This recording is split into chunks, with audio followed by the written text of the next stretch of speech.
때는 어느 늦은 저녁, 광주에 살던 저는 갑작스런 회사의 전화를 받고 출장을 가게 되었습니다. 거리가 좀 되어 어느 길을 통할지 고민하던 저는 회사에서 이번에도 통행비는 알아서 처리하라고 할 것이 분명했기에 그냥 3~40분 더 운전한다 생각하고 국도로 가기로 했습니다.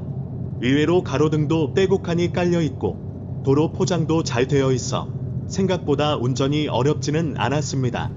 그렇게 약 1시간가량 운전했을 무렵 식사 후 쉬던 차 급작스럽게 출발한 거라 졸음이 슬슬 쏟아지고 있었습니다.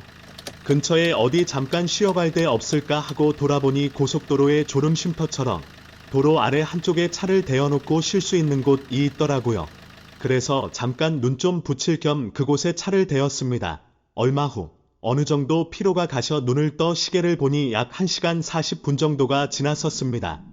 쏟아지는 졸음에 정신이 없던 저는 이제서야 주변의 풍경을 살펴볼 수 있었습니다.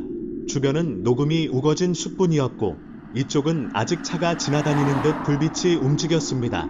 잠깐 담배라도 태울 겸 문을 열고 차에서 내렸고 시원한 밤 공기가 저를 맞아주었습니다. 도시의 매연 속에서 살다가 숲의 공기를 마시니 오랜만에 머리가 환기되는 기분이었습니다. 그렇게 불을 붙이고 잠시 저는 숲을 빤히 쳐다보는 상황이 되었습니다. 왜, 가끔 그럴 때가 있잖아요? 멍하게 한 곳만 뚫어지게 쳐다보게 될 때가 말이에요. 그렇게 나무와 나무 사이, 숲을 보면서 한 모금 태울 때였습니다. 오른쪽 나무에서 왼쪽 나무로 뭔가가 빠르게 지나쳐가는 게 보였습니다.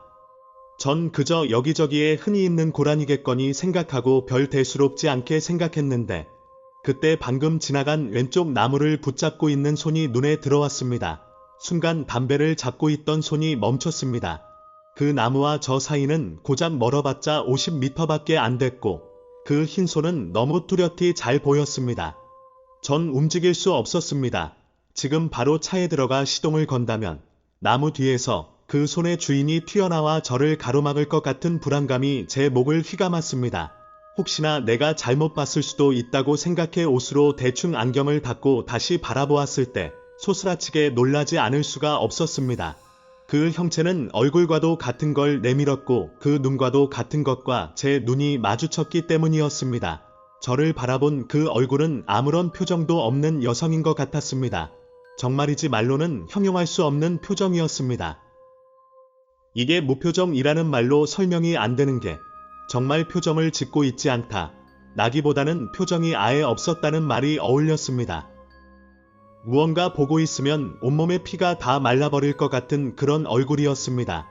그렇게 눈을 마주치고 있자니 머릿속으로 한 가지 생각이 스쳤습니다. 지금 바로 도망가야 한다. 여기 더 있다간 어떻게 될지 모른다.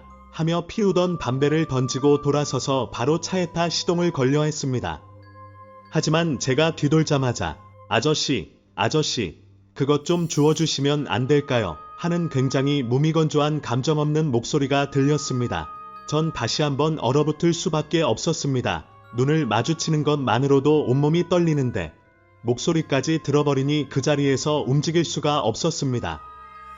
저는 대답도 도망도 할 수 없었고 그저 그 여자가 말하는 걸 듣고 있을 수밖에 없었습니다.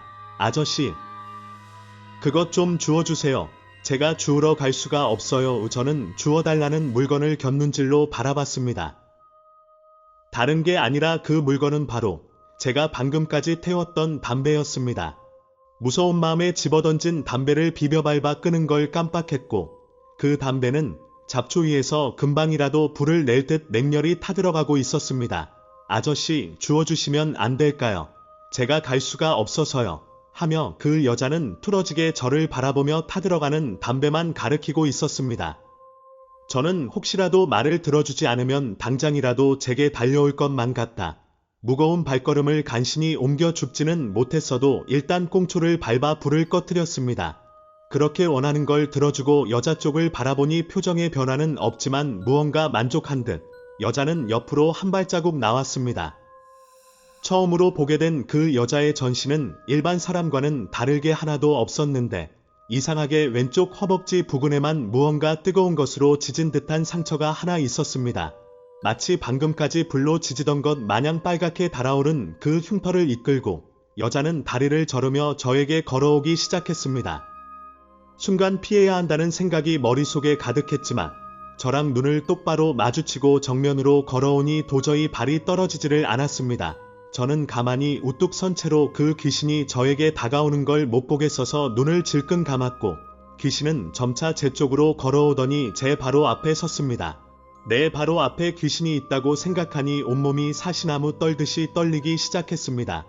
그때 귀신이 제 쪽으로 머리를 기울이더니 귀에 감사합니다. 라는 말을 남기고 무언가 공중으로 증발하는 듯한 기분을 느꼈습니다. 전 뭔가 꺼림칙한 기운을 뒤로 하고 이내 차에 시동을 걸고 출발했습니다. 그때 본 귀신에게 들은 감사합니다 라는 말의 뜻은 아직도 잘 알지 못하지만 지금도 그때만 생각하면 무언가가 꺼림칙합니다.